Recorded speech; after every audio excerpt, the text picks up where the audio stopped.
coming close to the end of the year now, and for the past month, we've been kind of thinking about what we can do with this car to revamp it, to renew, and to make it a lot better.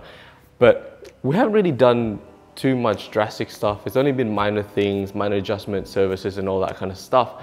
That's because I wanted to go out and reach out the minds of the guys who's done it or who's doing it right now and see what they think, and also their ideas and inputs and kind of their tips along the way that they've learned through their own journey. So it's really good to kind of see where Steve's been and Bab's been and what they think is good to do and not to do. Refreshing the bits that are already there, but just tired, old and tired bits that just needs to sort of be replaced already. That last 10%. Yeah, I mean, you're already about 90% there. Well, when it comes to old cars, you need to be very patient. Like, I mean, this car was sitting here like a big silver paperweight in the garage for years before I got to enjoy it. You often have to wait for the parts you want to turn up. I think now I have a really strong understanding of what I want the MX5 to look like, the themes and the color, the certain parts that I want, and just overall being particular with the car. So while I wait for those parts to kind of arrive and collect all of them together, so we have a big video of just installing everything together, it's time to kind of look at the paint. In the last episode, we talked to Mitch from Sydney Premium Detailing, and he's kind of walked us through how to kind of take care of paint, how to do maintenance and detail an older car. And that's what we're going to do today, and actually go from the top to bottom and make this paint as best as it could be. So I started off by washing the car, and to wash the car I followed along Mitch's kind of guidance. That is to definitely use the two bucket method. That is one bucket for rinsing and one water for your shampoo.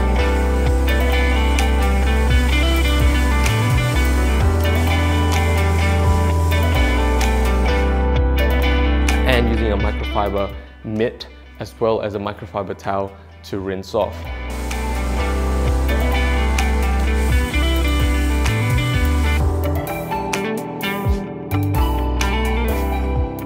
For the wheels, I used a turtle wax wheel and tire spray. For those that want it to be easy, spray it on, leave it for a few seconds to kind of cure, and then spray it off. And that usually works, but I like to use a soft brush, a soft care brush, and just kind of work the wheel and get all the grime out.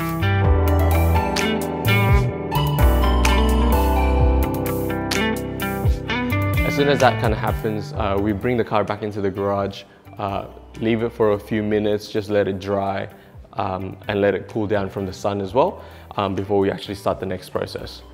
Okay, so now the car's washed, we're gonna try to prep the car, prep the paint before we actually polish and getting into the compound kind of part of the process. With some lubricant, we're gonna put in some clay bar, just get through all of that contamination off. Thanks Mitch for the reminder. And we got this from Turtle Wax Ispeed compound, which is kind of interesting because it's kind of liquid base polish, meaning that it soaks up the microfiber pads from the machine.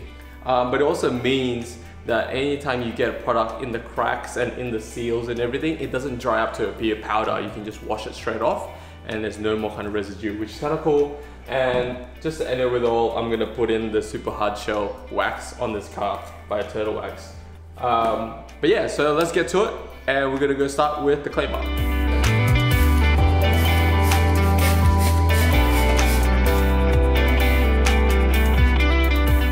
Clay barring is really easy. You just use any kind of brand of a clay bar and using a lubricant just like Turtle Wax exterior detailer, and then you work through it and you feel that coarseness of the paint coming through and become smoother and smoother. As you go along, all you need to do is just knead that clay bar, fold it and keep kneading it until you find another cleaner spot and then work it through. One clay bar usually is enough for a whole car, but then again, this is an MX5 and it is quite small. So maybe a bigger car, you may need a bigger clay bar.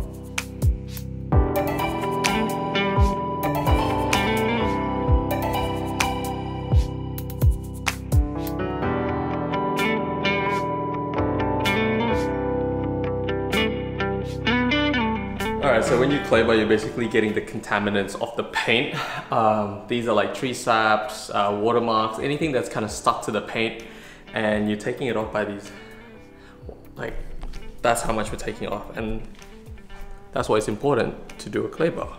Now once the contaminations on the car paint is gone, you're safe to use the pad for polishing. So for this process, I'm using a machine polish. Now you can use a hand polish, but I do suggest a machine polish. Just as Mitch says, why do it half-assed when you can do it completely? I'm using the Turtle Wax Ispeed compound. All you have to do is just pour it around the pad, dab it around, and let it all soak into that microfiber, and then work through with a level 1 speed. As you're working through that level 1 speed, no pressure, no nothing, just go through it really slowly throughout the whole work area. After the work area is covered with the whole chemical and the things that you're using, bump it up to a higher speed, a little bit of pressure, and just slowly go through it. And you just keep doing it until it's become kind of a clear and transparent haze. And from that, turn it off and then wipe it off. I did about 2 passes on each workspaces that I did, and it's come out great.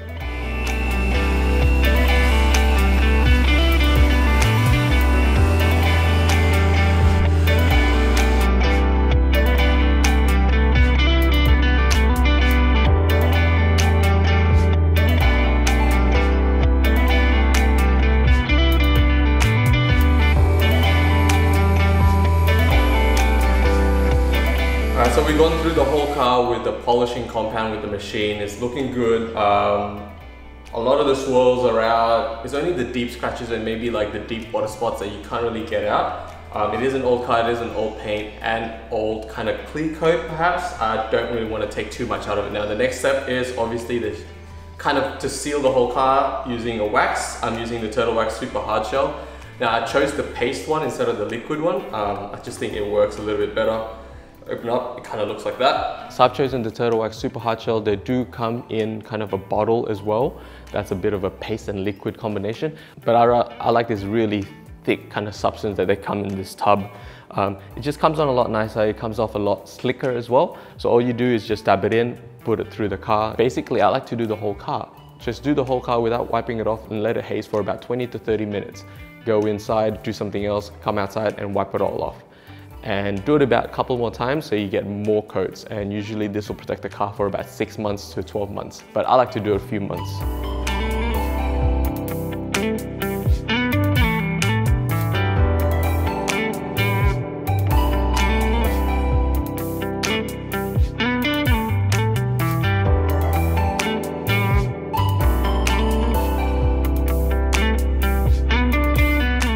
And as you can see, the results are quite good.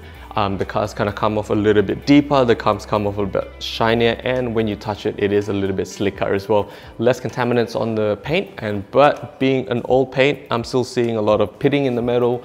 There's a lot of stone chips as well. And funnily enough, the stone chips are a bit more apparent once the paint is actually a lot deeper and cleaner. But overall, I'm pretty happy. In the sun, the cars come off really nice, and it's definitely a lot better than before. All of that just took about half a day of work, and I guess it's just in time for us to go over to a meet and see how the car goes.